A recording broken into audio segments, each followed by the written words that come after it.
Ailemiz normal İstanbul ailesi. Babam memur, annem ev hanımı ve biz 3 kardeş. Sonradan da bir kardeşimiz daha oldu. 4 kardeş olarak. 3 katlı, müstakil bir evde, bahçeli bir evde büyüdük. Yani bu aile yapımız bu yani. Ben Çarşıkapı'daki evimizde doğduk, babamın evinde. Müstakil olan o evde doğdum. Kardeşlerim de babam başka bir görevdeyken Zonguldak ve Kırıkkale'de yapmış. Çalıştığı zamanlar var. Tayinleri çıkmış. Orada doğanlar var.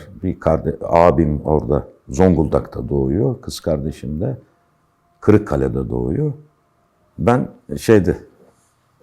Karababa Sokak'ta. Sonra bir ara ismi Dönem Sokak oldu. Orada 7 numaralı evde oturuyorduk. O müstakil bir evdi ve diğer evler de müstakil evlerdi. Babam sağlıkçıydı.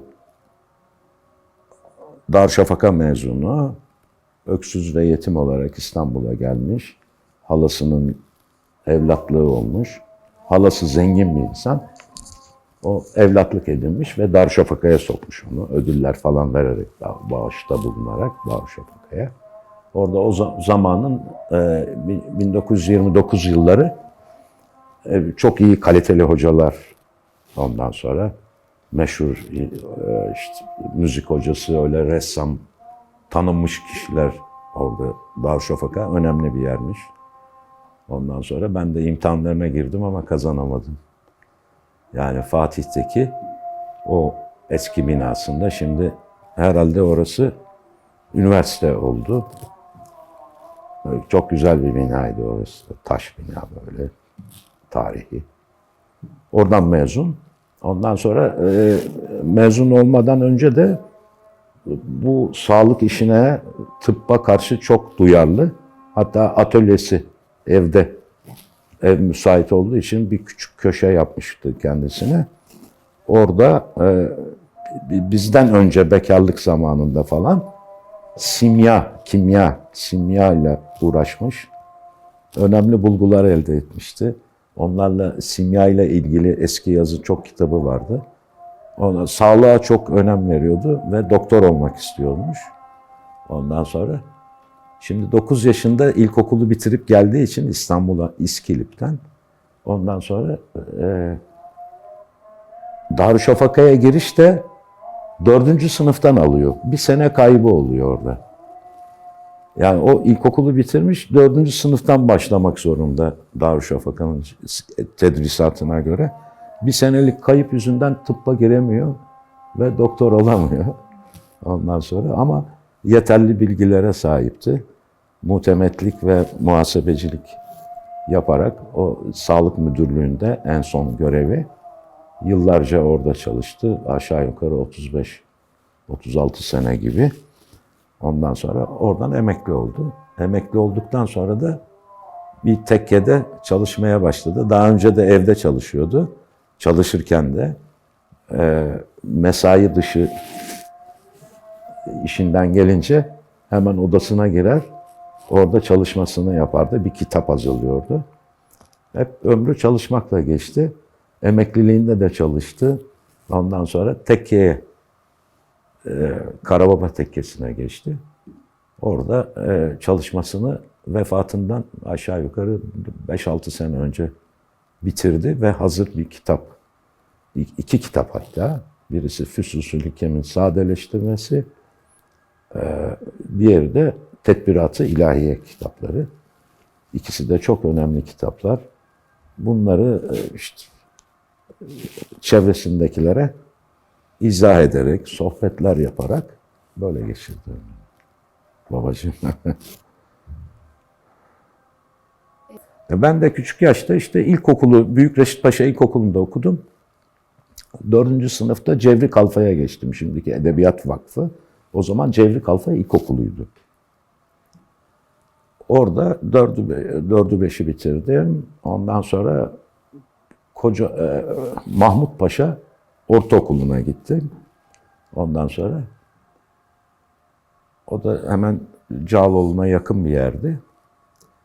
Orayı bitirdikten sonra da Matbaa Sanat Enstitüsü'ne gittim. Matbaacılıkla ilgili o babamın çalıştığı kitaplar dolayısıyla benim de matbaacı olmama ondan sonra şey yaptı, vesile oldu.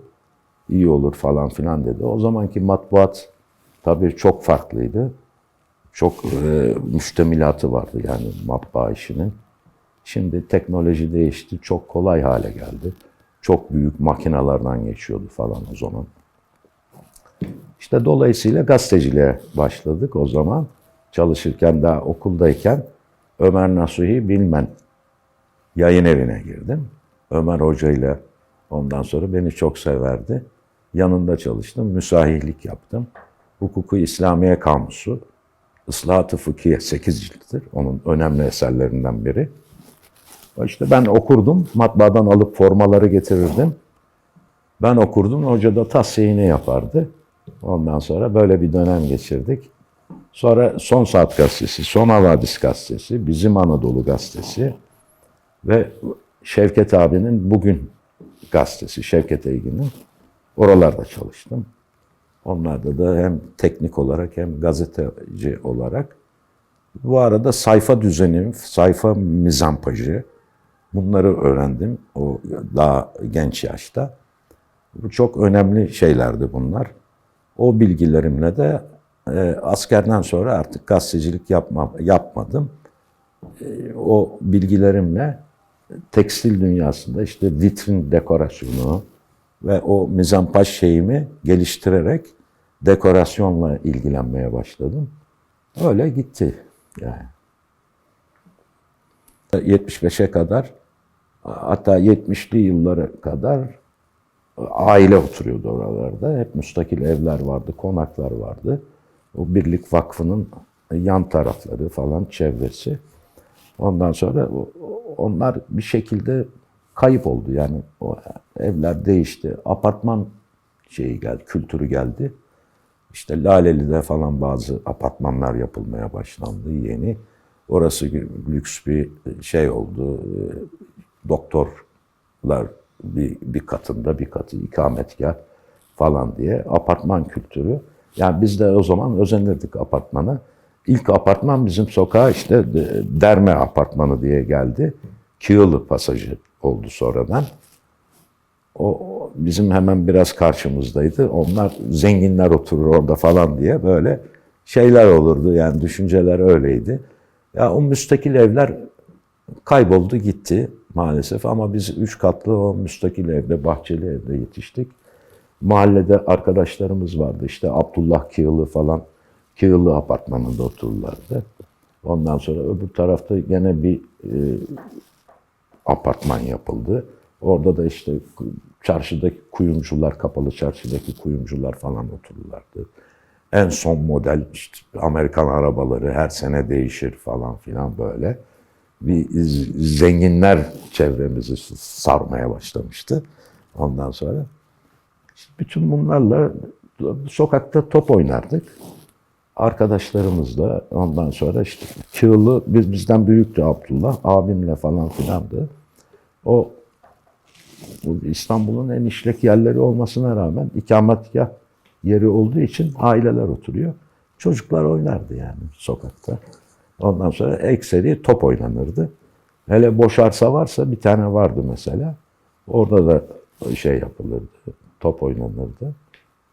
Böyle bir yetiştik yani futbol önemli bir şeydi. Topu olan işte şey oluyordu, etrafında birçok kişi birikiyordu. Okulda da öyle. Sonra baskette falan da oynadık. Hem okulda hem mahallede. Ta ki işte 74'e kadar. 74'te bizim de evimizi bırakmak zorunda kaldık. Çünkü ayakkabıcılar oraya geldi. Atölyeler kuruldu falan filan. Karababa tekkesi şöyle, bizim evimizin karşısındaydı. O tekkeyle karşılıklı. Ondan sonra pencereden bakınca o tekkeyi görürdük. Rıfai tekkesiymiş eskiden. Babam da işte gençliğini orada geçirdiği için biliyor. Orada Hilmi Efendi mi? Değil herhalde. O Rıfai Tekkesi'nde Aziz Nesin'in de hatıralarında var. Rıfai Tekkesi Şeyhi'nin oğlunun yakın arkadaşıymış Aziz Nesin. O tekkede çok kalmış. Ondan sonra bir beraber odasını da söylüyor. Ondan sonra o Karabalı Tekkesi'ni sonradan bir türbedar ikametgah olarak kullanıyor. Aşağı yukarı işte bir 15-20 sene böyle geçiyor. Faali olmadan yani. Ondan sonra babacığım işte şey yapıyor. Faaliyete geçiriyor orayı. Vakıflardan şey yaparak. İşte belirli işaretlerle kendine göre öyle bir düşünce sahibi oluyor. Ve orayı tekrar ihdas ediyor. Arkadaşları gelirdi. Çevresinde olan insanlar işte biraz üst düzey sohbet olurdu orada. Tasavvufla ilgili falan. Ben de o zamana kadar yani Cerrahi Tekkesi'ne falan giderdim. Bir de evimizdeki sohbetler olurdu mesela. Yemek yerken, kahvaltı ederken. Ondan sonra babacığım yani böyle şeylerden bahsederdi. Böyle sohbetlerle büyüdük. Evimizde de öyleydi. 3 katlıydı. Dedemler de bir ara alt katta beraber oturduk. Dayım, dedem. Ondan sonra onlarla beraber mesela ezan bile okurduk. Üst kata çıkardım. Ben küçüktüm. Oku bakalım bir ezan derlerdi. Ben bir ezan okurdum. Hep beraber cemaatle evde namaz kılardık. Ondan sonra. Sonra işte bu tekke şeyinde giderek kalabalıklaşma oluyor maalesef. Yani maalesef demeyeyim de belki de iyi bir şey. Ondan sonra. Çünkü sen gelme denmiyor. Ama her gelen de oranın havasına uyuyordu. Ondan sonra babacığım çok fazla konuşmazdı, anlatmazdı öyle yani şey değildi benim gibi geveze demeyelim de ondan sonra. Ama çok bilge kişiler gelirdi. Bunların içinde işte yani Oktay Sinanoğlu'ndan tutun, Hikmet Baruçugiller, birçok kişi onun etrafında kümelendi. Onlarla birlikte çarşamba günleri sanatçılarla bir toplantı olurdu işte. Fuat Başarlar, efendim yani yaşayan şeyler yakın zamana kadar sanatçılar, İslam el sanatları işte tesip, hat vesaire. Bunlarla uğraşanlar, uğraşmayanlar da ilgi alanına girerdi. Onlar da meylederlerdi falan filan. Böyle bu çarşambaları böyle sanat sohbeti olurdu. Cumartesi günleri de normal Füsusül Hikem okutulurdu. Ondan sonra büyük bir ciddiyetle, bir düzenle bir kişi okur, diğerleri dinlerdi. Ve bazen de açıklama yapmak için birilerine babacığım şey yapardı yani. Burada ne diyebiliriz falan diye. O derin mevzular olduğu için bunlar büyük bir edep dairesinde yapılırdı. O zaman uzun süre devam etti. Babamın çalışması da bitmişti. O sadeleştirmeyi virgülüne dokunmadan ondan sonra Muhittin Arabi Hazretleri'nin çok önemli bir eseri. Daha önce şeyden çıktı Marmara Üniversitesi'nden. Ondan sonra şimdi bu da yayına girecek inşallah. Ben de bunun için şey yapıyorum. Çalışıyorum. Böyle. Hep aileydi. Yeniçeriler Caddesi'nde dükkanlar vardı. Biz de caddeye yakın bir yerdeydik zaten. Bankalar, ondan sonra doktor muayenehaneleri, avukat Sultanahmet'e doğru gidince adliye oradaydı. Avukat yazıhaneleri, üstler ikametgah. Ondan sonra böyleydi. Yani daha çok ikametgah yeriydi. Kapalı Çarşı'nın etrafı dahi öyleydi. Yani birkaç bina böyle çarşının etrafında. Onlar da küçük atölyeler olurdu çarşıya çalışanlar. Küçük atölyeler vardı böyle ama onlar sonra çok gelişti ve bütün o mahalleleri şey yaptı, işgal etti. Fatih'te Kıztaşı'na geldik biz. Önce Cağaloğlu'na gittik. Taşındık. Evimizi boşalttıktan sonra Çatalçeşme sokakta oturduk 2-3 sene kadar. Ondan sonra da Kıztaşı'na taşındık. Orada Dolap Caddesi'nde bir eve taşındık kiracı olarak. Aşağı yukarı işte ben evlenene kadar oradaydık. Yakın zamana kadar oradaydık. Kıztaşı'nda. Kıztaşı da çok güzeldi. Orası da değişime uğruyor zamanla. İş yeri değil belki ama işte kafiler mafiler çoğalıyor bu sefer. Bu kafi kültürü de geldi. İyi oldu yani. Gençler çıkabiliyorlar. Eskiden işte kahvehaneler falan oluyordu. Kahvelere gidiyorlardı gençler. Şimdi kafilere gidiyorlar. Daha geniş, rahat bir ortam oluyor. Kızlar gelmezdik zaten kahvelere. Bu kafilere kızlar da geliyor. Onlar için de bir imkan oldu. Bu Kıztaşı etrafı da böyle kafilerle falan güzel oldu yani. Evlenince Silivri Kapı'ya. Önce Merter'de 1-2 yıl oturduk.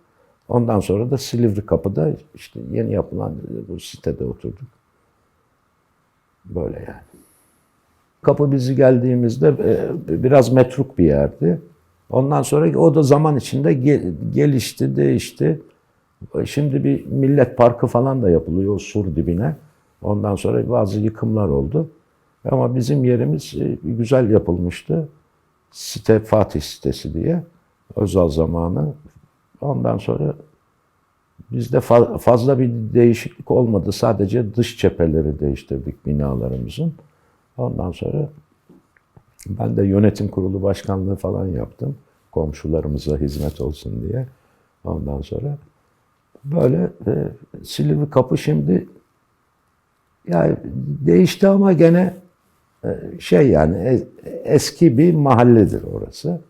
Ondan sonra binalar zaman zaman yenileniyor. Eskilerde tek tük böyle Koca Mustafa Paşa'ya doğru falan var. Yeni binalar yapılıyor yani sürekli. Onlar da mümkün mertebe estetiğe uygun yapmaya çalışıyorlar. İşte belediyelerin de ikazlarıyla bir şey veriyorlar yani onlara böyle acayip görüntüler falan değil. Çünkü 60'lı yıllarda falan böyle rengarenk binalar yapıyorlardı. Karadenizli müteahhitler bir saldırmışlardı İstanbul'a. Böyle rengarenk ve kafasına göre işte dizaynlar, dış cephelerin görüntüleri falan filan. Öyle şeyler, abuk subuk şeyler de yapıldı. Zamanla onlar da geçti falan filan. Şimdi daha düzgün yani yapılıyor belli bir şeye göre. Ve Silivri Kapı'da devam ediyoruz. Bunun önemi var. Şöyle ki babacığım yani bu sur dışına çıkma diye bir tembihatta bulunmuştu bana. Ondan sonra bunu neden falan dediğim zaman da onu da söylemişti. Sen dedi öyle yap falan filan dedi. Sonra ben de ona riayet ettim. Sur dışına da çıkmamış olduk. Ondan sonra sur içinin kendine has bir egzotik manevi bir şeyi var. Koruyuculuğu diyebiliriz. Böyle bir ihata edişi var yani yaşayanlarının falan filan. O 99 korkunç depremde bile o köhne mahallelerde yani sur içinde böyle bir yıkım falan olmadı. Ki yani çok şiddetli bir depremdi. Bir manevi havası var. Koruyuculuğu diyebiliriz. Ondan sonra Silivri Kapı böyle bir yer. Aşağıda Yedikule'de falan da bizim gibi siteler yapıldı. Sur içinde. Böyle sur içinde kalmaya gayret ediyoruz. İş yerimiz de burada zaten. Ondan sonra böyle gidecek inşallah. Sağlam toprak bayağı aşağı inmişler. Yaparken temeller falan bayağı derinde.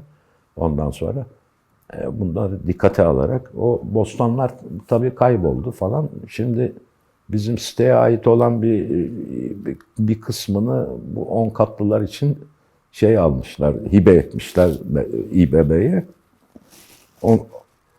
Oraya da işte buz pateni falan yapıldı, olimpik. Çok güzel bir tesis oldu o da çevre için falan veya yurt dışından da gelenler oluyor. müsabakalar yapılıyor. Spor salonları falan filan da var içinde. Onun yanında Belgrad kapısına kadar gene sur dibinde bostanlar var. Ama oraya da şimdi binalar yapılacakmış herhalde. İmar varmış herhalde. Orası da yakında, o son bostan gibi bir yer. Yani bir de sur dışı kısmında surla bitişik şeyler var. Ekim yapılan yerler var. Yedikule'den başlayarak. İşte meşhur Yedikule bostanları falan filan dedikleri. O bostanlar böyle Topkapı'ya kadar devam ediyor. Halen ekenler var orada. Ondan sonra bazen de dışarıya çıkarıp yolun kenarında satıyorlardı. Domates, yeşillik falan. Bunlar devam ediyor yani. Güzeldi ama çok iç içe değildi yani. Yani tanışıklık, merhabalaşma falan filan. Ya aşırı samimiyetler yoktu yani. Bugün daha ileri bir ilişkiler gelişti artık. Ondan sonra o zamanlar daha bir resmiyet çerçevesinde olurdu. Evlerde öyle çok gürültü falan olmazdı. Çoluk çocuk bağırmaları falan filan. Şimdi bu yani Anadolu'dan gelen göçle birlikte bunlar biraz arttı yani kültür farklılığından kaynaklanan bağırmalar, çağırmalar, efendim çocuk şeyleri falan. Bunlar yani evlenirken eğitim alınmadığı için çocuk yetiştirmede de bazı noksanlar oluyor. Ya ağlayan çocuğu ben sevmem yani. Yani sevmem değil, üzülürüm. Niye ağlıyor o çocuk? Yani bunu ağlamamasını temin edecek önlemlere daha önce alınması lazım. Bir acısı oluyor veyahut da bir isteği oluyor, yapılmıyor, anlatamıyor da ağlayarak bunu yapıyor. Bunlar bazen çocukların sesi çok uzak yerlere kadar gidebiliyor. Ya onun için o zamanki aile yapıları kendi içinde, ondan sonra kimse kimseyi merak etmez ama tanırlar, bilirler. Aşağı yukarı ne iş yaptığı anlaşılır. Esnaf mı, memur mu? İşte onların çocukları birbirleriyle arkadaş olabiliyorlar. Ama fazla merak yoktu yani o nasıl yapıyor evinde falan. Mesela Ermeniler de vardı bizim mahallede. Ben evlerine girip çıkardım. İyi arkadaşlarımızdı mesela. Güzel top, futbol oynarken falan. Ondan sonra onlar da ayakkabıyla eve girilirdi. Bizde öyle değildi tabii. Babuşlar çıkarılır, öyle eve girilirdi. Yani çok büyük bir farklılıklar yoktu yani. Onların da işte babaları ya kapalı çarşıda çalışıyor veya müzisyen, beste yapıyor falan filan. Öyle tanıdığım aileler vardı. Aşağıya doğru inince bizim çarşı kapıdan aşağısı Kadırga, Gedikpaşa. Gedikpaşa'dan Kadırga'ya inerseniz orada çok Ermeni evleri vardı, mahalleydi orası. Onlar da saygın kişilerdi işte. Kırık çıkık olunca çok iyi onlardan anlarlardı. Kırığını çıkığını tedavi edecek bilgiye sahiplerdi. Ondan sonra giderdik onlara hoşgörüyle ondan sonra böyle yardımcı olurlardı. Bir mahalleydi onlar. Evleri falan da böyle biraz farklıydı yani. Türk tipi demeyelim de böyle işte İtalya'da falan gördüğümüz mahallelerdeki gibi evler vardı böyle. Pencereleri daha farklı falan. Bu Gedikpaşa'da hala kalmış olan böyle birkaç yer var. Kadırga'ya doğru. Ama bu tarafı bizim Çarşıkapı, Çembertaş tarafından Kadırga'ya inerseniz o taraf biraz daha farklıydı. Türk aileler vardı orada. İşte Pierlotti'den falan gelen yol vardı. Kadırga'ya inen geniş cadde. Orada da memurlar falan, doktorlar otururdu. Öyleydi yani. Silivri Kapı bir kenar semt tabii. Yani sur dibi daima yapılmış. Yani babamızın anlattığı zamanlarda, onların yaşadığı zamanlarda sur diplerinde pek iyi şeyler olmaz falan diyebilirler yani. Böyle metruk yerler olarak kabul edilir. Bazı işte kanunsuz, hukuksuz şeylerin yapıldığı yerler gibi gözüküyor. Ondan sonra işte Sulu Kule falan işte bunlar yapıldı ama değişen zaman içinde sur dipleri de faydalı yerler haline geldi. Onlar, işte bostanlar falan, onları tenzih ediyoruz tabii. Onlar iyi yetiştirilen yerler. Böyle yani. Yok. Pek fazla yok yani. Çünkü biraz kozmopolit oluyor. Nedense ama insanlar yüzleri birbirine şey yapıyor. O da önemli bir şey. Gördüğünüz aşina yüzler oluyor mesela. Otobüse binerken, giderken, gelirken ondan sonra o yüzleri tanıyabiliyorsunuz ama neyin nesidir falan. İşte evinden çıkıyor, işine gidiyor, işinden evine geliyor. Böyle bazı yüzleri tanıyabiliyorsunuz. Yaşlandıkça onları da tanıyamıyorsunuz veyahut da onlar kayboluyor falan filan. İnsan tanımakta benim şahsen bir zorluğum var. Çünkü çok kızlar hep birbirlerine benziyor. Ondan sonra giyimleri ve ondan sonra davranışları, konuşmaları itibariyle hepsi birbirine çok benziyor. Okulda falan böyle konuştukları için. Ondan sonra ayırt etmekte zorlanıyorum ben çoğu zaman.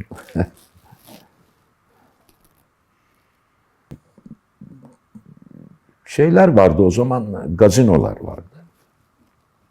Ünlü sanatçılar gazinolarda çıkarlardı. Çok pahalı yerlerdi tabii. Ondan sonra biz gidemezdik. Ama ben gazeteciyken yani daha duayen abilerimizle giderdik yani böyle önemli şeylerde.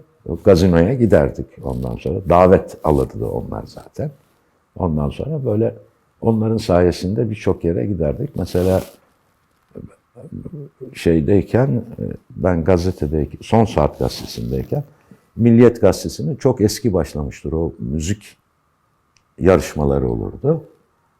Liseler arası müzik yarışmaları, birçok sanatçı çıkmıştır oradan. Beyaz Park'ta yapılırdı şeyde, Sarıyer'de. Onları takip ederdik, giderdik. Ondan sonra Erol Kaner diye bir abim vardı. O da çok yakışıklıydı, böyle Bakırköylü. İyi gazeteciydi. Ondan sonra onunla beraber, ben onun çömeziydim. Onunla beraber giderdik o tür yerlere. Bir de Sahir abimiz vardı, Sahir Özbek. O da Babali'nin o zaman önemli gazetecilerinden biriydi. Futbol Federasyonu sözcülüğü falan yaptı. İşte gazetenin sahibi Nazım Özbay, o da meşhur bir insandı. Dilaver Üzgören, Selim Bilmen. Bunlar Son Saat gazetesinin sahipleriydi. Ondan sonra işte Selim Bilmen, Ömer Nasuhi Hoca'nın oğluydu zaten. Ondan sonra böyle onlarla birlikte böyle bir gazetecilik hayatımız olurdu. Gazinolara da bazen giderdik. Ama çoğu zaman arkadaşlarla beraber, mahalleden arkadaşlarımızla beraber, hem okuldan hem mahalleden, pazar günleri matine yapılırdı. Aynı sanatçılar o pazar günü matinada aileler gelirdi. İşte bayanlar falan ondan sonra. Daha böyle içkili falan filan değil de daha hem ucuz tarife, ondan sonra hem de o sanatçıları dinleme imkanımız olurdu. Pazar günleri mesela 12 falan gibi işte böyle Zeki Müren'i falan filan çok dinledik. İşte tanınmış Taksim Belediye Gazinosu, Sarıyer'de bir tane vardı. İsmini hatırlayamayacağım şimdi. Deniz kenarında güzel bir gazinoydu. Ondan sonra Bebek Belediye Gazinosu. O da deniz üstünde bir yerdi. Ondan sonra böyle gazinolar, Taksim'de işte Maxim Gazinosu falan filan. Gene Tepebaşı'nda birkaç gazino vardı. Çoktu yani. Yani ünlü sanatçıların çıktığı 10 kadar gazino vardı böyle. Meşhur. Tiyatroya tabii ki giderdik. Sinema ve tiyatro vazgeçilmez eğlence yerleriydi. Başka yoktu yani. O zaman öyleydi. Şehir tiyatrolarını çok takip ederdik. Ünlü sanatçılar vardı o zaman. Çok iyi oyunlar oynanırdı. Onları seyrederdik, izlerdik. Gazetedeyken işte davetiye de gelirdi ücretsiz olarak. Ama onun dışında da ucuzdu zaten. Herkes gidebiliyordu. O İstiklal Caddesi'nde falan yeni komedi vardı. O da belediyenin de herhalde. Orada güzel oyunlar oynanırdı. Sinemalar da çoktu. O İstiklal Caddesi'nden geçmek mümkün olmuyordu. Sinemalardan çıkan insanlarla, işte tiyatrolardan çıkan insanlar böyle aynı saatte geçiş olmazdı yani o caddede. O derece kalabalık olurdu. Bütün eğlence şeyi oydu yani. En iyi sinemalar da oradaydı, Beyoğlu'ndaydı. İşte Saray Sineması, Emek Sineması, Atlas Sineması, Alkazar. Bunlar çok görkemli sinema salon, tiyatro salonlarıydı. Yani görkemliydi Avrupa'daki, Paris'teki gibi. Son derece güzeldi onlar. Yani akustikleri olsun, iç dizaynları olsun, sahneleri. Evet, onları gördük, yaşadık. Dormen Tiyatrosu falan. Ve o zamanın meşhurlarını hepsini seyrettik, sanatçılarını. Bunlar devam ediyor gene günümüzde yeni sanatçılarla.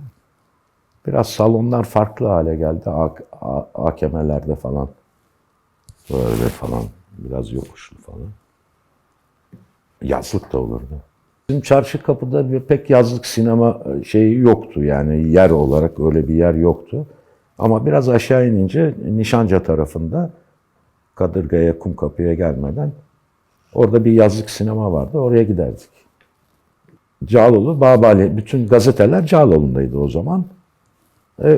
İş yerimiz de oradaydı, gazeteler oradaydı. Babali'de işte hepsi gitti. Basın ekspres yolu falan diyorlar ya işte oralara gitti yani. Sırayla gittiler, boşaldı. Yer değerleri bakımından işte farklılıklar oldu. Şimdi de otel falan oluyor oralar. Yani değerli yerler böyle gazetelerde hükmünü biraz kaybetti gibi.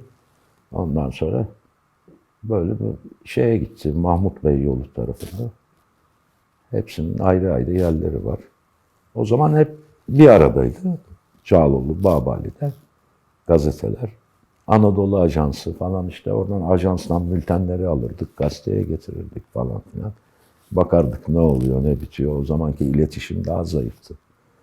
Şehirler arası konuşmalar falan öyle telefonlar biraz kolay değildi. Ama gazeteciler için direkt bağlantı yapılabiliyordu.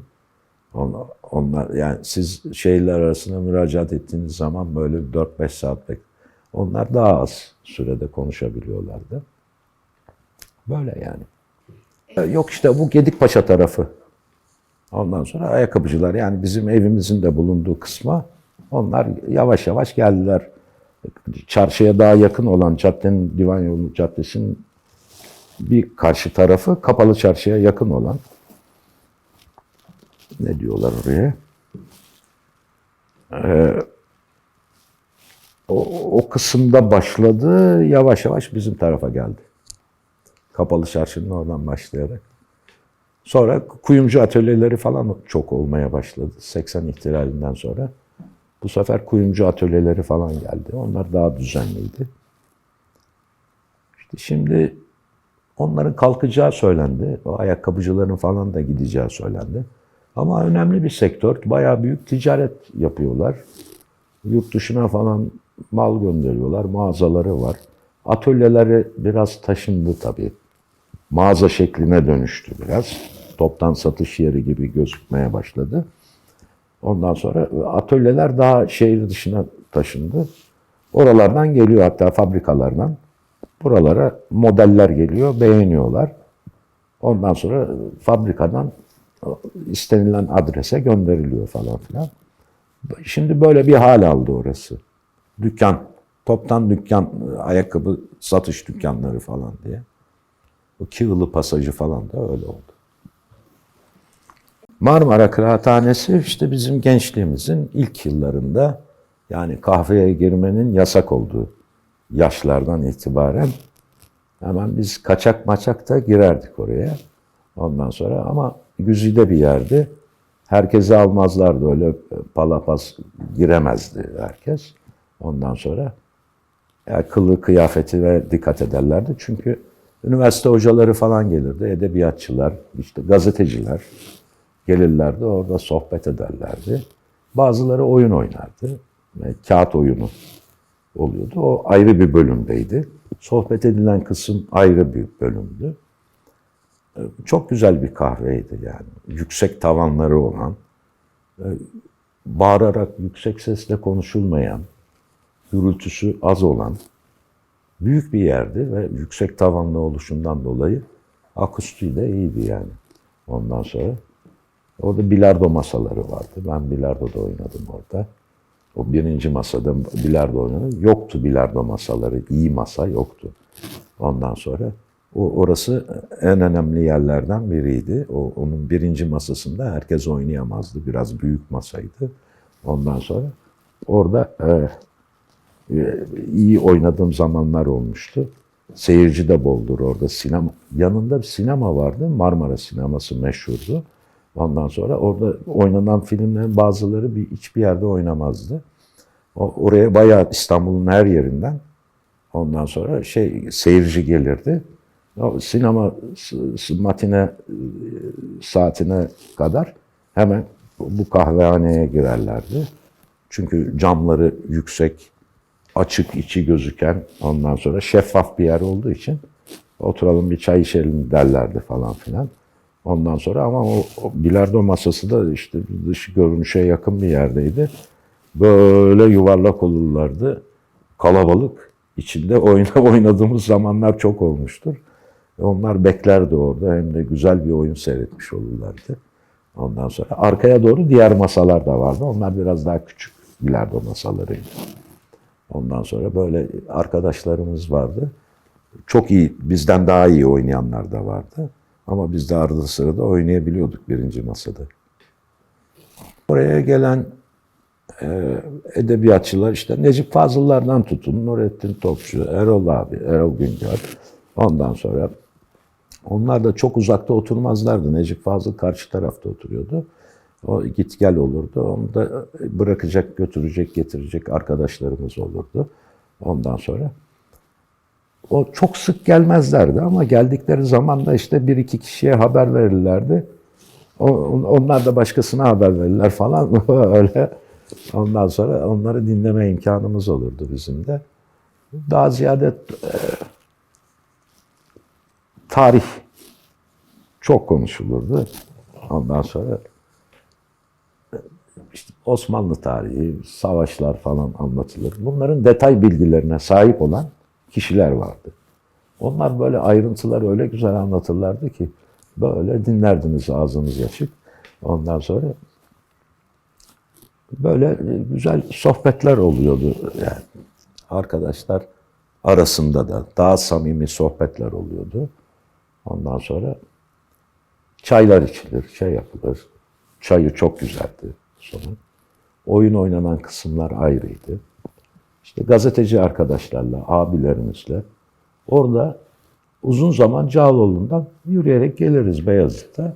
Yakın olduğu için. Ondan sonra muhakkak her akşam orada buluşurduk. Akşam çaylarını içerdik. Ondan sonra da evlerimize dağılırdık. Yani çok abilerimiz vardı. Hepsi vefat etti gitti. Siyaset tabii ki. Yani hükümet kurulur, hükümet devrilir derlerdi. Yani biz anlatımla.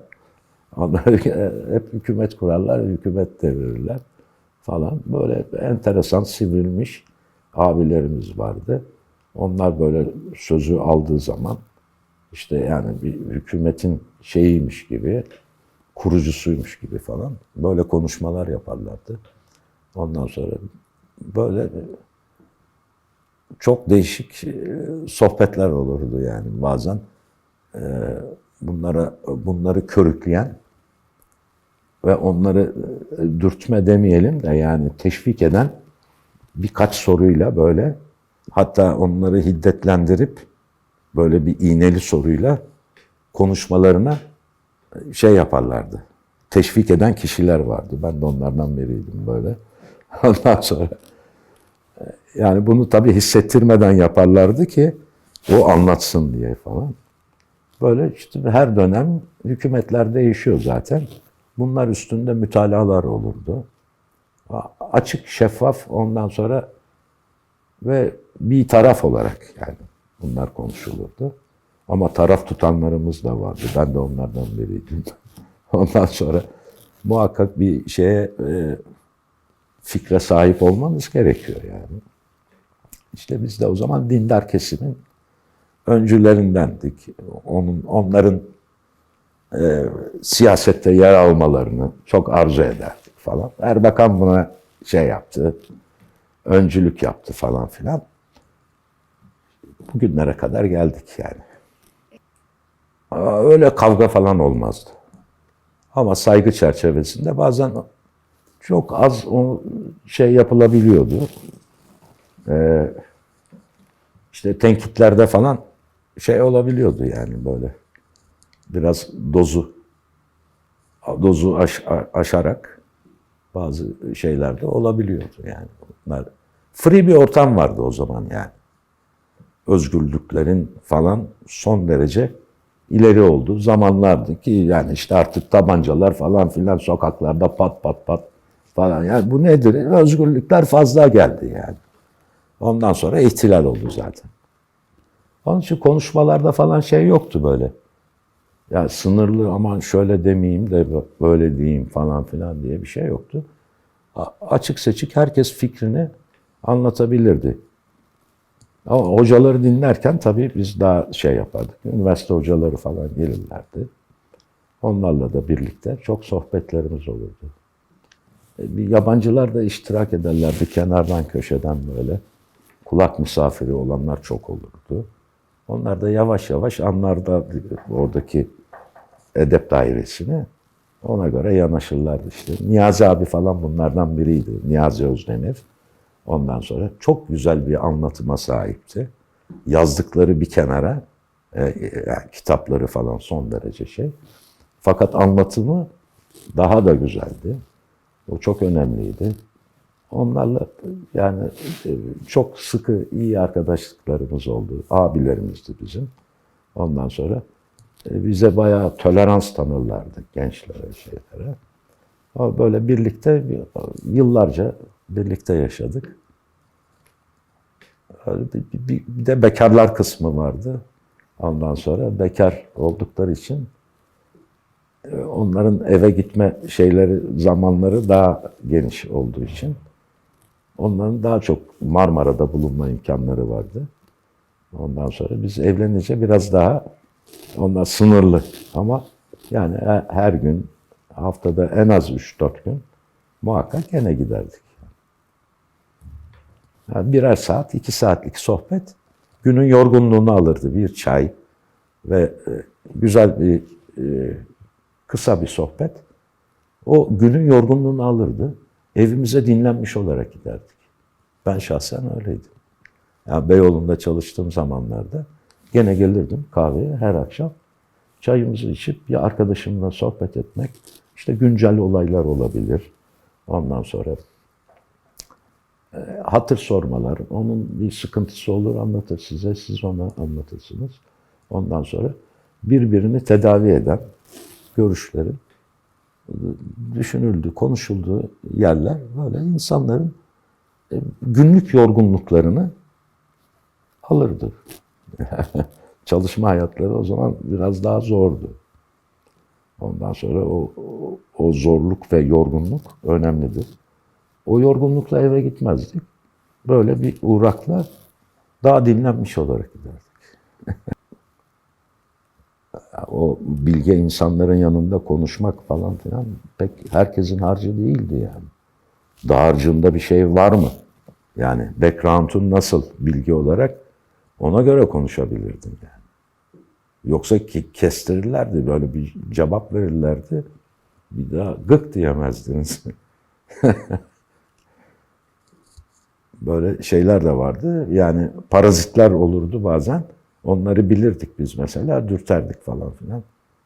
Soru sormaya kalkardı. Yani soru sormak o zaman kolay bir şey değil. Yani sorgulamaya giriyor. Yani onlar, o bilge kişiler soruyu böyle çok güzel şekilde sanki soru değil de bir şey başka bir şeymiş gibi girip soruya çevirmek onu falan filan şeklinde arz ederlerdi yani onlara. Çok dikkat ederlerdi ve önemliydi yani bu. Yani sorgulamayla soru sorma. Yani yakın şeyler, bıçak sırtı. Onlar çok hassas insanlardı. Hele bilge kişiler öyle. Ama şimdi bakıyorsunuz her türlü soruya açıklar yani. Daha genişledi. O zaman nezaket dairesi biraz daha farklıydı. Şimdi İlber Ortaylı'ya her türlü soruyu soruyorlar. Trak trak hiç şey yapmıyor. Yani bu soru cevap şeyi güzel. Bugünkü. Muzaffer Ozak uzun zaman kapalı olan Nurettin Cerrahi Tekkesi'ni açıp ondan sonra orayı hayata geçirdi işte. O yıllar malum bayağı şey olmuştu, kapanması gerekiyormuş falan filan diye. İşlevsiz durumdaydı. Ondan sonra orayı açıp hayata geçiren, çok renkli, çok birikimli bir insandı yani. Çok Müslüman olmayanları Müslüman yapabilme becerisini göstermiş. Enteresan bir insandı. Allah rahmet eylesin. O da o tekkenin kapalı olduğu yıllarda Marmara'ya gelir. Birkaç masada onun şeyiyle etrafı, çevresinde orada sohbet ederdi. Biz de giderdik yanına. Ondan sonra kitapçıydı zaten aynı zamanda. Bazen kitap evine de giderdik. Ondan sonra o da tekke açılınca tekkeye de gitmeye başladık. Güzel insanlardı onlar. Böyle neşeli insanlardı. Yani aşırı taassup falan filan böyle şeye pek fazla şey yapmazlardı. Ondan sonra hayat, yani çalışma hayatıyla tekke hayatını en iyi şekilde birleştirmiş insanlardı. Saat mesela tekkede okunur, zikirler yapılır falan filan, meşk yapılır. Ona saat 11 olunca yarın işe gideceksiniz derlerdi. Ondan sonra işe gidecekler, ondan sonra hemen evlerine gidiverirlerdi. Çünkü ertesi günün performansı o uykunun tam olmasıyla ilgili. Dolayısıyla böyle hoşgörülü, espiritüel, ondan sonra tarif edilmesi zor insanlardı. Bunlar ama kayıtlarda, kitaplarda çok var. Ondan sonra onları herkes günümüzde görmeyenler de tanımış oluyorlar. Böyle toplu geziler yaparlardı mesela. Selami Çeşme'ye giderlerdi. Orada ayakta falan ilahiler okunur falan filan böyle. Neşe, muhabbet. Ondan sonra dini şeyler böyle şey yapıyordu. Kimse böyle şey yapmıyordu. Fazla aşırı taassup falan filan yoktu o zaman. Belki vardı ama işte Anadolu'nun veyahut da bilmediğimiz yerlerde bazı şeyler de varmış o zaman da. Her devirde olduğu gibi. Ondan sonra mesela Muzaffer Efendi'den sonra Sefer Efendi geldi. O da çok muhteşem bir insandı. Allah hepsine rahmet eylesin. O da çok güzel bir insandı. İşte babacığımı da çok severlerdi. Onlar da, babam da onları severdi. Ondan sonra böyle gelip gitmeler olurdu. Bizden önce İstanbul'un bütün mahallelerinde bir tekke muhakkak varmış yani. Mahallelerinde yani bunlar önemli. Ama gayrimüslimler de çok. Onlar da kiliseleri falan filan var. İstanbul'da gayrimüslim nüfus ya, bayağı fazla imiş. Ya bizim çocukluğumuzda da öyleydi. Balat falan malum bazı semtler. Ondan sonra bu Gedikpaşa Çarşı Kapı dahil buna yani. Ondan sonra biz de biraz azınlık gibiydik. O top oynamakta falan. Çok arkadaşımız işte Artinler, Agoplar, Ohannesler, Serkisler falan filan böyle birçok arkadaşımız vardı. Hep onlar da iyi top oynarlardı. Çoğunlukta gibiydiler yani bir dönem böyle. Hatta Menderes'le Celal Bayar da bunu konuşmuşlar. Bu kütüphane müdürü abimiz vardı. O çok iyi bir okur, yazar. Böyle hatıratları falan takip eden biriydi. Tayşi, Mehmet Tayşi adı ondan sonra. Fatih'teki kütüphanenin müdürüydü. Anlatırdı. O bir yerde okudum diyor. Celal Bayar'la Menderes kafa kafaya veriyorlar. Ne yapacağız ya bu? Yani demografik yapıyı ne yaparız yani? Bizden çoklar yani İstanbul'da falan şeklinde. Buna bir şey yapmışlar. Formül üretmeye çalışmışlar. Ve Halic'in etrafına fabrikalar getirmek suretiyle işçi sınıfı falan filan böyle bir şey örülmüş yani. Böyle bir formül bulmuşlar. Sonra geliştirmişler herhalde bunu. Bu demografik yapı değişti sonra. Azaldı onlar. Yavaş yavaş gitme. Bazı hadiseler de, hoş olmayan hadiseler de olunca gittiler yani büyük bir kısmı. Ondan sonra kimliğini değiştirmeler falan filan çok oldu. O zaman kimliklerini değiştirmezlerdi. Kendi isimleriyle, kendi şeyleriyle, kültürleriyle birlikte iç içe yaşanırdı. Marmara Töresi'ni işte bizim Reşat abi öyle diyor. Bir iki şey daha var rivayet. Onları tam hatırlayamıyorum. Ama Reşat abi bir gün birisiyle tanıştırılıyor. Tanıştırılan kişi böyle sokakta falan yani ayaküstü herhalde. Ondan sonra tanıştırılan kişi ben diyor senatör bilmem kim falan diyor. El sıkışırlarken Reşat abi de diyor ki ben de senatöre mukabil ben de Marmaratör Reşat diyor falan. Ondan sonra bu böyle bir şey olunca bu Marmaratör ismi oradan kalıyor. Başka türlü de söyleme şeyi var ama bu sonradan yani.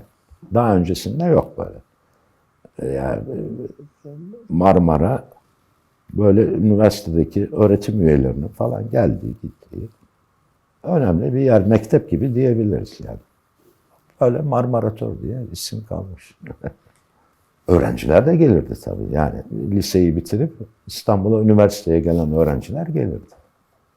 Ve onlar böyle tabii orada daha böyle sessiz falan kalırlardı. Öğrenmek, duymak, ne kadar önemli bir yere gelmişim falan filan diye böyle bir yere payanda olmak isterdi masalardan birine falan. Ve onlar gelişerek şey yaparlardı, okullarını bitirirler falan filan. Oradan bir şey edinirlerdi yani. Küçük küçük kahveler vardı. Meydanda yoktu. Küllük vardı. İşte ben çok küçüktüm. Az hatırlıyorum. Beyazıt Camisi'nin o kısmında bir küllük denilen bir yer vardı. Babacığım oraya giderdi. Ben de küçüktüm. Sahaflar Çarşısı'nda çok yakın olduğu için Sahaflar Çarşısı'ndaki dükkanlarda sohbetler olurdu. Onlara giderdik. Oradaki sohbetten sonra da küllükte çay içilir. Öyle alçak iskemlelerde. Oraya da çok gelenler olurdu. Yani bizden öncekiler. İşte Bekir Haki Efendi, İstanbul eski müftülerinden Erzurumlu. Meşhur bir insandı. Şehzadebaşı Camii'nde, sonradan da Fatih Camii'nde Sahih Buhari okuturdu. Ondan sonra önemli kişiler gelirlerdi yani. İşte Ömer Nasuhi Bilmen'i orada görebilirsiniz. Ondan sonra Fikri Yavuzlar falan bunlar hepsi o Sahaflar Çarşısı ve küllüğün müdavimleriydi. Gelip geçerken muhakkak uğranılan yerlerdi bunlar yani. Yani kitapla ilgisi olanların, bilim dünyasıyla, din dünyasıyla alakaları olanların şeyleriydi bunlar, meşgaleleri.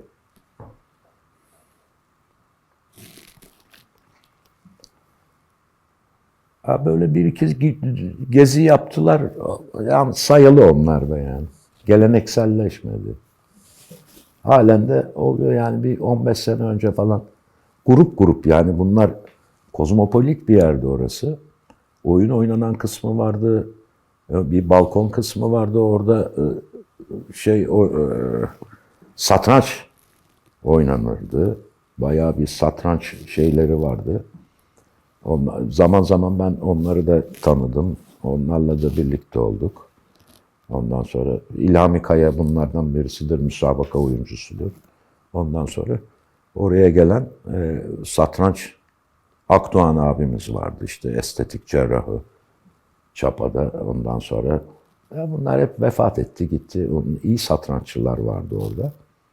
O Satranççılar Derneği'ne giderlerdi, müsabakalarda yer alırlardı. Ondan sonra onları seyretmek bir zevkti. Ondan sonra bizim de oynadığımız zamanlar oldu satranç. Ondan sonra bir de orada köşede bir televizyon kondu. Gene satranççıların bu tarafında, balkon kısmında. Ondan sonra orada da haberler izlenirdi. Bugün ne haberler var? Yani onu çok dikkatle aşağıdaki bir grup çıkar oraya, televizyonun etrafına. Ondan sonra işte televizyon olmadığı devirler vardı malum. Yeni çıkmıştı falan filan. Orada o televizyondaki haberler merakla izlenirdi.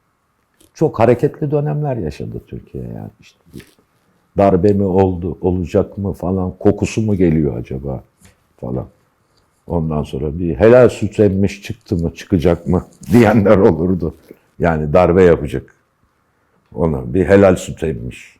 Yani hükümetin uygulamalarından bıkmış kişiler falan filan, muhalif olanlar böyle yakınmalarda bulunurlardı mesela, derlerdi ki bir helal süt emmiş çıktı mı, çıkacak mı acaba, yok mu falan filan diye böyle espri yaparlardı. Bu derece yani sabah erken kalkanın darbe yaptığı dönemler demeyelim de ona yakın zamanlar böyle oluyordu maalesef. Şimdi bunlar bir şeye bağlandı. Güzel yani, vesayet rejimi kalktı ortadan. Ondan sonra bu tür konuşmalar gençler de artık yapmıyor. Biz gençler olarak bunlarla ilgilenirdik yani. Yani gençliğimiz, ne işin var senin siyasetle bilmem neyle, gez oyna, müzik dinle değil mi? Tamam, onları da yapıyorduk ama daha az, çok az yapıyorduk.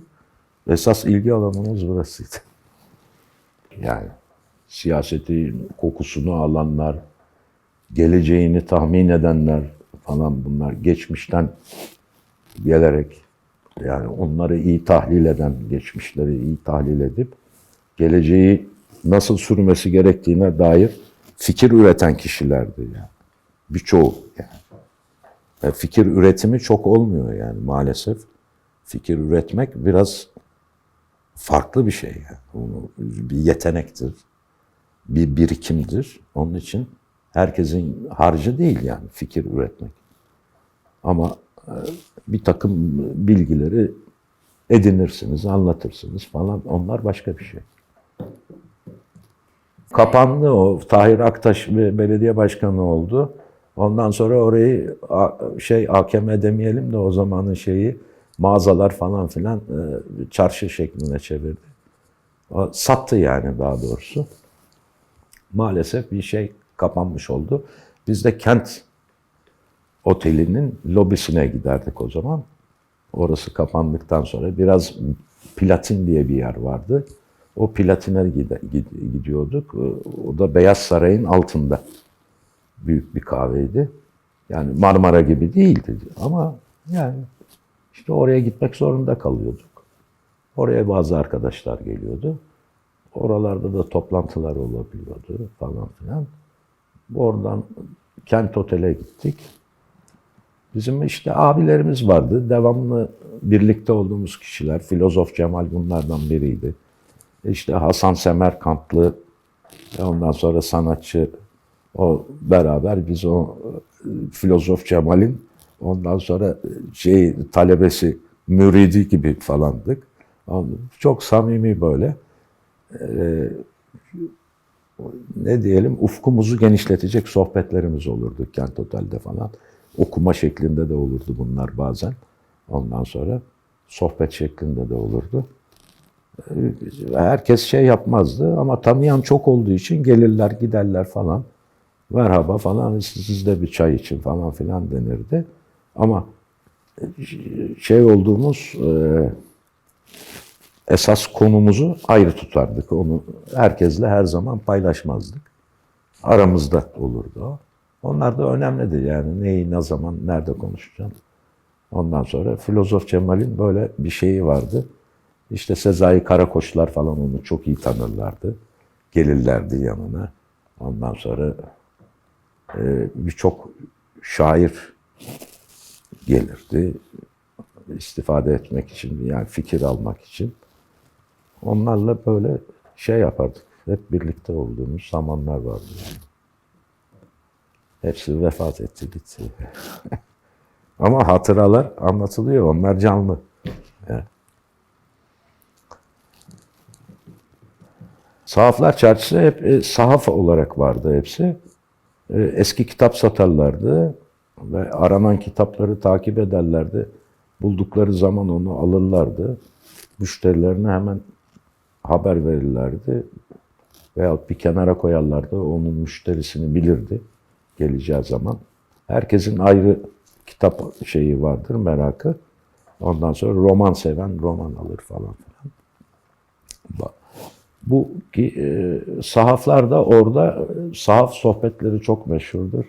Ondan sonra orada sahaf dükkanlarında çoğu zaman böyle yazarlar, çizerler, gelirler. Ondan sonra sohbet ederler.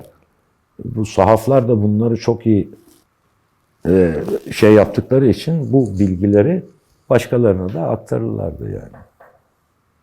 Yani hepsi eski kitap satarlardı. Fakat sonradan devir değişti. Şimdi test kitabı falan satıyorlar. Yeni kitap satıyorlar. Ondan sonra şey oldu yani, bir dönüşüme uğradı orası. Hatta turistik işte minyatür resim falan satıyorlar. Ya birkaç kişi de gene bu işi yapıyor yani. Sahaflık işini yapıyor.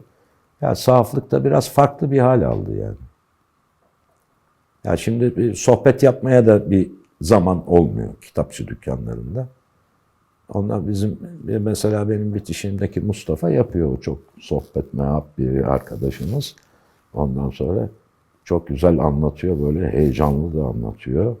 Çok güzel dinleyenleri var. Ondan sonra bilhassa onun için gelenler de oluyor, öğrencilerden falan. Ondan sonra bayağı anlatıyor. Bir cemaati var yani onun da. Ben de bazen çok arzu eden böyle hanım kızlar geliyor. Ya ne olur falan filan diye böyle adeta yalvarıyorlar. İşte bir o sohbet kokusu başka bir şey. Bir yerden bir edinmişler, duymuşlar falan. Ondan sonra şey yapıp illa onu tatmak istiyorlar falan. Ya biraz vaktinizi alabilir miyim falan. Böyle rica minnet. Şey yapanlar var mı? Kıramıyorsunuz da. Peki diyorsunuz, birkaç şey mesela ilgi alanına gelen falan anlatınca o kadar mutlu oluyorlar ki çok teşekkür ederiz falan filan. Böyle yani. Farklı bir kültür oldu. Yani kitaplar konuşur.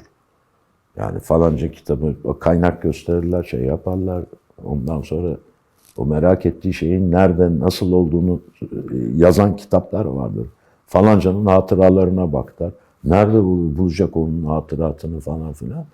Orada geçiyor mesela, adam bir kitap yazmış ama onun öğrenmek istediği detay bilgi onun hatıratının bir köşesinde geçiveriyor mesela.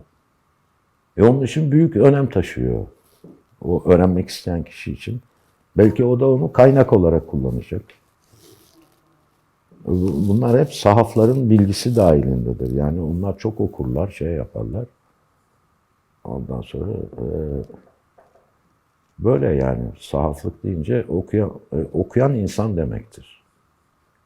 Ha bir de ikinci kitap satanlar var. Onların hiç kitap okumayla alakası yok.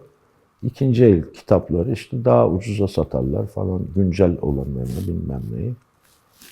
O da biraz farklı bir şey yani, dal. Ama yani her zaman buna müsait oluyorlar. Yani o anda bir kitap müşterisi gelse de onun istediği kitap var mı yok mu hemen raftan çıkarır, verir. Mani değil bu sohbete yani. Ondan sonra işte sohbeti bölen şeyler de önemlidir. Onlara da dikkat etmek lazım. Tam sohbetin en güzel yerinde müşteri geliverir. O unutulabilir falan filan ama anlatan unutmaz. Ondan sonra devam eder, etmeyebilir de. O da öyle bazen kapalı. Yani onun da gidişatının manevi bir tarafı vardır. Bir yerde stop olabiliyor yani.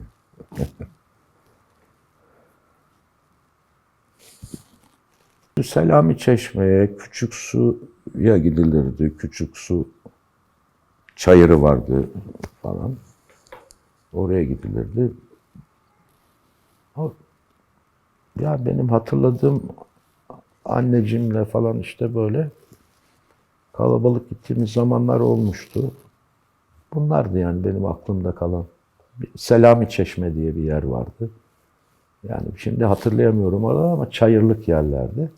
Böyle evden hazırlanır şeyler, sandviçler. İçecek çay şey yapılır. O zaman termos mermos değil de işte çaydanlıklarla falan. Çalı çırpıyla ateş yakılır falan. Böyle güzeldi yani. Top oynanır. İşte voleybol oynanır. Kızlar, erkekler. Böyle vakit geçirilirdi. Bayramlar bir tören gibiydi yani o zaman. Bayramlaşma, bayram namazına gidilip bayramın ilk şeyleri bayram namazıyla başlar. Bayram namazından gelince evde bayramlaşılır ev halkıyla. Ondan sonra kahvaltı yapılır. Daha sonra da ziyaretçin gelecekse yani yaşı büyük insanlar varsa o evde onlar beklenir. Yani birinci günü gelecek, ikinci günü gelecekler vardır. Aşağı yukarı bellidir onlar. Ona göre programlar yapılırdı. Veyahut da gitmeniz gereken büyükleriniz varsa ondan sonra hatırlı kişilere gidilir. Onların ziyareti yapılır. Böylelikle bayram biter yani. Şekerler yaptırılır Hacı Bekir'den. Lokum veyahut da işte güzeldi yani. Hep aileydi falan. Göç almayan bir yerdi. Sonradan göç almaya başladı. Bilhassa bu şeyden zamanda insanlar sirküle oluyorlar yani. Böyle dışarıdan gelen falan. Yani seçimlerle mesela ilgili olarak bayağı bir nüfus geliyor. Oy versin bana diye. İstanbul'da ikametgah. Yani tutuyorlar o insanlar. Bir ara Sivaslılar geldi. Malum kim getirdi belli. Ondan sonra Malatyalılar geldi. Ya böyle bir nüfus. Bunlar daha önce yoktu mesela. O oy almaya matuf böyle nüfuslar teşvik edildi, şey yapıldı. Şimdi bu şey de Kıstaşı'nın göç alması da şöyle oldu. Hüsam Bey Mahallesi var, Kadınlar Pazarı tarafı. Orada Siirt asıllı vatandaşlarımız grup içinde yaşıyorlar. Onlardan mesela çok yani kazançları yüksek olan gelip Kıstaşı'nda bir ev alabiliyor. Buna mani yok yani dolayısıyla. Böyle biraz böyle bir nüfus değişimi oldu yani. Daha önce de karışıktı gene yani aslı insanların yani Kastamonu'dan gelmiş olabilir fi tarihinde falan. Karadenizli vatandaşlarımız olabiliyor. Ya bu gene böyle homojen değil yani. Heterojen bir topluluk vardı orada gene ama yani o semtin şeyine uyan insanlar. Ne derler? O semtin gerektirdiği şeyler işte bakkalıyla, çakka kasabıyla falan bir şey kendine göre oluşturmuş bir kültür şeyi vardı. Farklı bir kültür şeyi vardı. Buna uyarlardı yani. Sonradan tabii farklı kültürden gelince onu artık yapmak istiyorlar. Değişmesini arzu ediyorlar belki. Ondan sonra böyle taleplerle orası farklı bir yer haline gelebiliyor yani. Ve onlar orada oturanlar da işte karşı tarafa taşınmayı yaptılar. Kadıköy tarafına, o taraflara gittiler. Daha mutena yerler olarak. Ne oluyor? Oraları da değişiyor. Yani. O sosyolojide bunlar malum. Yılları maalesef hatırlıyorum da yani bunlar çok güzel bir sesle melodik bir şeyle uydurmuş. Yoğurtçu, anladınız ki yoğurtçu geçiyor. falan. Gayet güzeldi bunlar yani. Şimdi bir minibüs almış altına, eski bir şey. Arkasına patates, soğan koymuş. Ondan sonra bir de amfi koymuş arabaya. Domates, biber nasıl bağırıyor? Yaz günü camlar açık, insanlar değil mi? Yani uyuyan var, hasta olan var. Maalesef bu hala devam ediyor bu. Yani yanlış bir şey. Patates, soğan her yerde var. Bakkalda da var, markette de var. Tamam, sen de satacaksın. O da iyi bir şey. Satıyorsun, tamam. Ama insanları şey yapma ya. Kıs biraz hiç değilse falan dedim bir ikisi. Falan dedi böyle. Neyse, söylememiş olayım dedim. Ya yasak aslında bu. Saadettin Tantan gelmişti buraya. Onları topladı, izole etti yani. Katiyen giremezsin dedi. Şimdi tekrar türedi bunlar. Ya yani bir yoğurtçunun seslenişi başkaydı, dondurmacı geçerdi. Farklı bir şeyle ne derler ona? Yani şarkı gibi dondurma falan filan böyle sesinin şeyinden anlardınız. Vallahi pazar esnafı da öyledir yani. Onların da böyle bir şarkımsı şeyleri vardır. Söylerler ıspanak 2,5, taze fasulye geldi bugün falan. Böyle güzel şeyler vardı pazarlarda falan da. Ondan sonra insanlar bunları duyar, malını seçer falan alır. Ama bugün de artık şey kalmadı. Alma git diyor mesela pazar esnafı. Atıyor böyle. O da yani satış yapamadığı için sinirli. Ondan sonra şimdi biraz öyle. Hep belediye otobüsüne bindik. Halen de binmeye devam ediyoruz. Ama çok sıkışık. Et ete gidiyor insanlar. Yani çok sorunlar oluyor kalabalıktan. Ve buna bir çare bulamadılar yani. Ben mesela çınar altında yerde kitap satıyordum. Gazete kağıdının üstünde kitaplarımı teşhir ediyordum. Bir müşteri edinmiştim. O müşteriler gelip zaman zaman alıyorlardı. Onların isteklerine, arzularına göre de kitap temin edebiliyordum. Falan çınar altında yerde kitap satan bir adam. Arkadaşlarım gördü beni.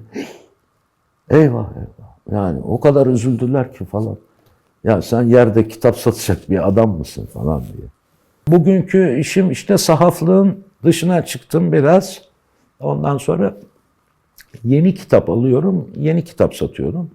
İşte dünyaca okunan klasiklerinden tutun.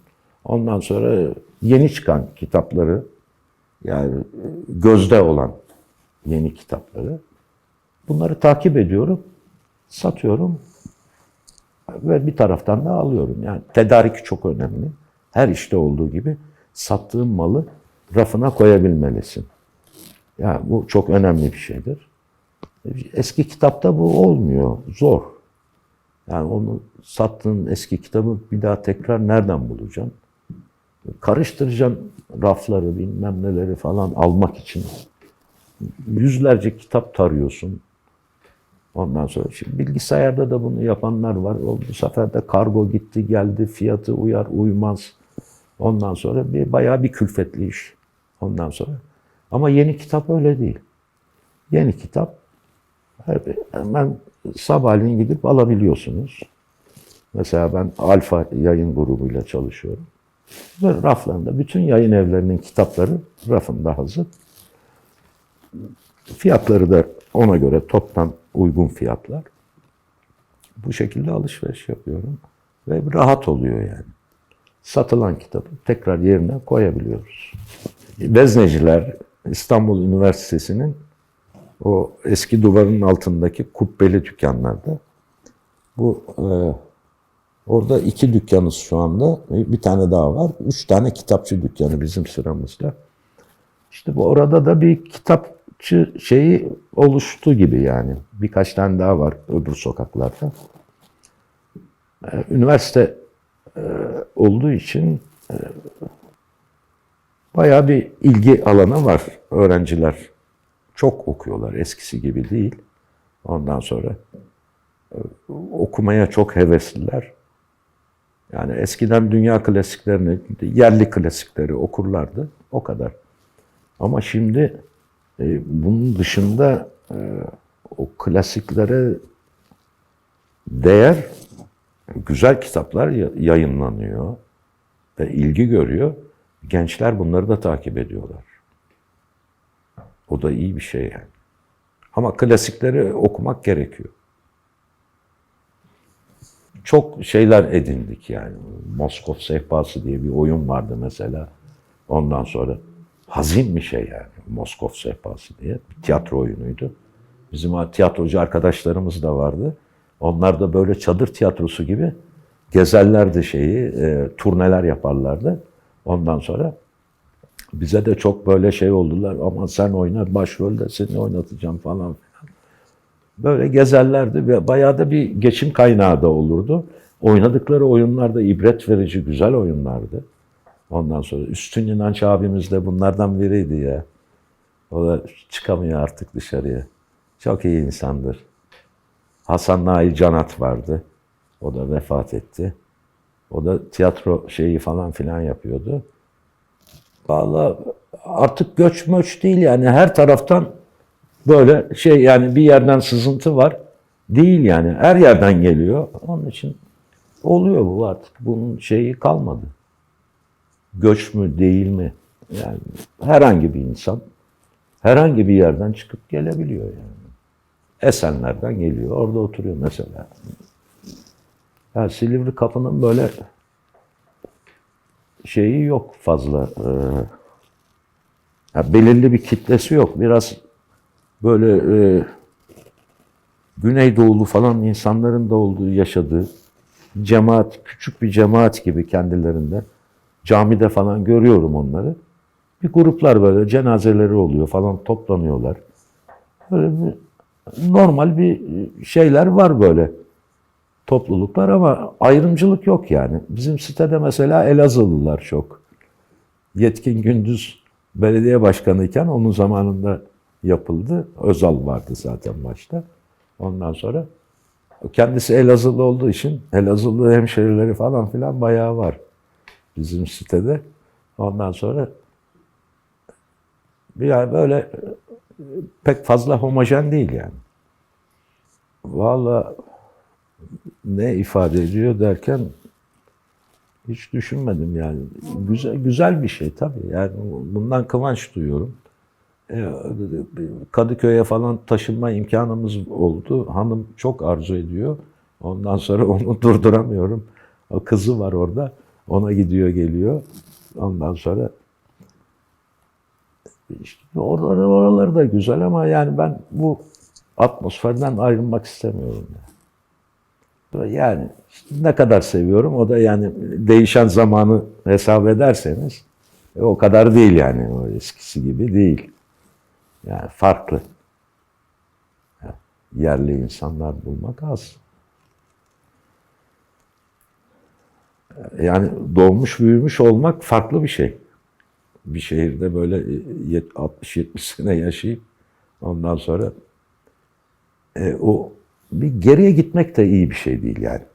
O güne özlem duymak falan olabilir yani, hatıralarım vardır falan filan. Ama daima geleceğe bakmak lazım. Yani ben bu kafada bir insanım.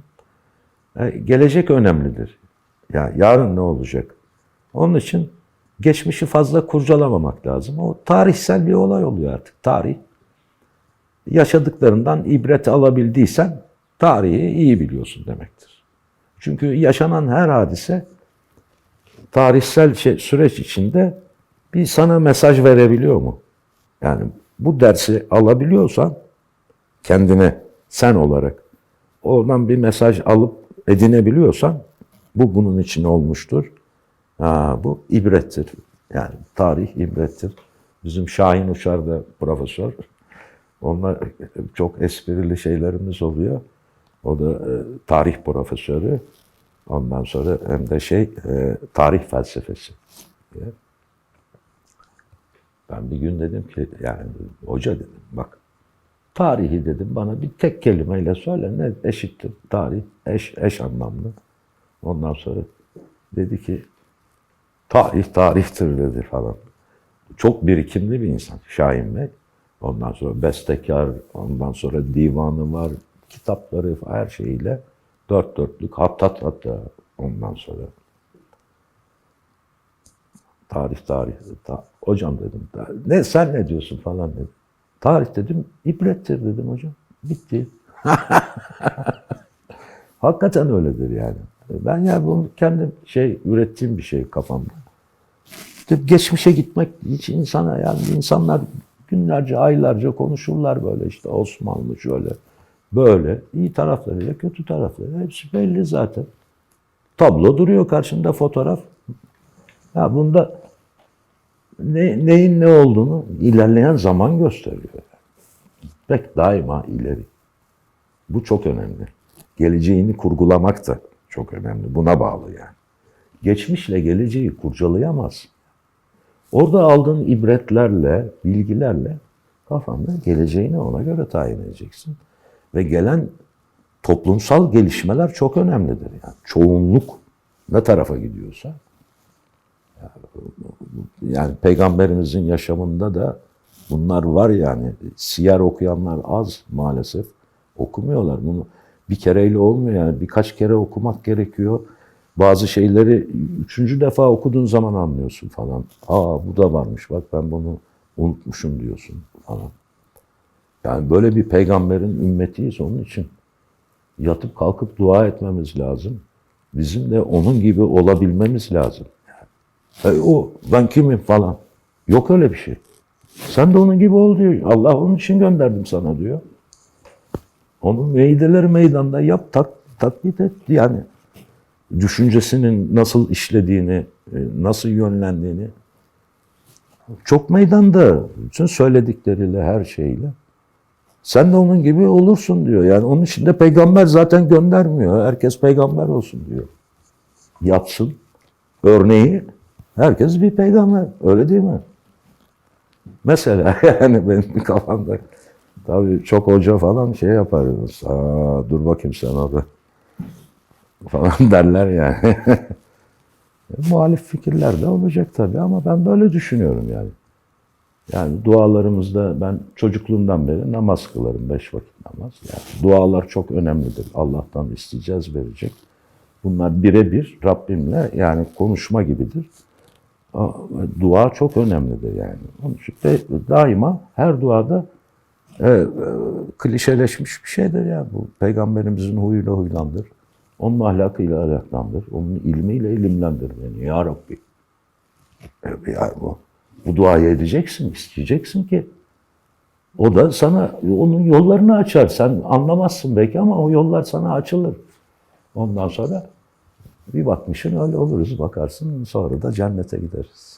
İnşallah.